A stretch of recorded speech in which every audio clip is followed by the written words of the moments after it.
ماہ رمضان مبارک جب آتا ہے تو مسلمانوں کی زندگی میں انقلاب آتا ہے، روزمرہ کی روٹین تبدیل ہو جاتی ہے، مسلمان اللہ تعالیٰ کی عبادت میں مصروف ہو جاتے ہیں۔ جب جی نہیں چاہتا کہ کھانا کھائیں، کھانے کا وقت نہیں ہے مگر اللہ کی محبت میں اٹھتے ہیں، نیند کو قربان کرتے ہیں، کھانا کھاتے ہیں اور ایسی سحری کرتے ہیں جس میں برکت ہے، برکت کا کھانا ہے جو ہم سحری کے وقت میں کھاتے ہیں۔ پھر روزے کا آغاز کرتے ہیں، اللہ تعالیٰ کا ذکر کرتے ہیں، تسبیح کرتے ہیں، تلاوت قرآن کرتے ہیں، ان وقت نمازوں کے اہتمام کے ساتھ پھر ہم افطار کی تیاریاں کرتے ہیں اور افطار کے وقت میں اللہ تعالیٰ کی وہ نعمتیں کھاتے ہیں جو ہمارے سامنے ہوتی ہیں۔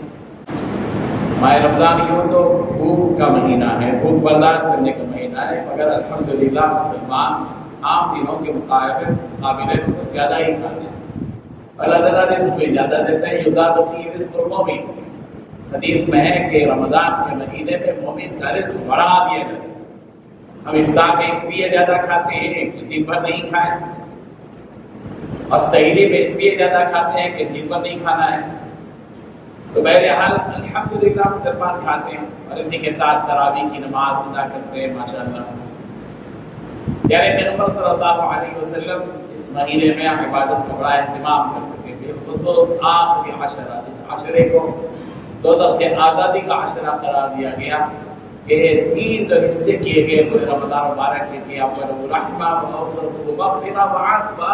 عتق من النار، کہ پہلا عشرہ رحمت کا، دوسرا عشرہ مغفرت کا، یہ جو تیسرا عشرہ آج رات سے جو شروع ہو رہا ہے یہ آخری عشرہ ہے، یہ دوزخ سے آزادی کا عشرہ ہے۔ اللہ تعالیٰ سے ہمیں بھی مانگنی چاہیے کہ اللہ، ہم بڑے گنہگار ہیں، مجرم ہیں آپ کے دربار میں، پروردگار آپ ہی کی عطا سے اور بخشش سے اور آپ ہی کے ارادے سے ہم دوزخ سے بچ سکتے ہیں، ورنہ تو ہمارے بس کی بات نہیں کہ ہم دوزخ سے بچ سکتے ہیں۔ اسی لیے اللہ تعالیٰ سے مانگ کریں وقنا عذاب النار، وقنا عذاب النار، پروردگار ہم کو دوزخ کی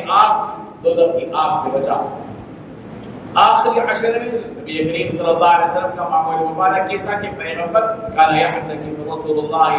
صلی اللہ علیہ وسلم فی العشر الاواخر، آخری عشرے میں اللہ کے نبی صلی اللہ علیہ وسلم اعتکاف کیا کرتے تھے۔ اعتکاف ایک خاص قسم کا عمل ہے جو بندہ اللہ کا ہو کر، اللہ ہی کا بھکاری بن کر اللہ ہی کے پاکیزہ گھر میں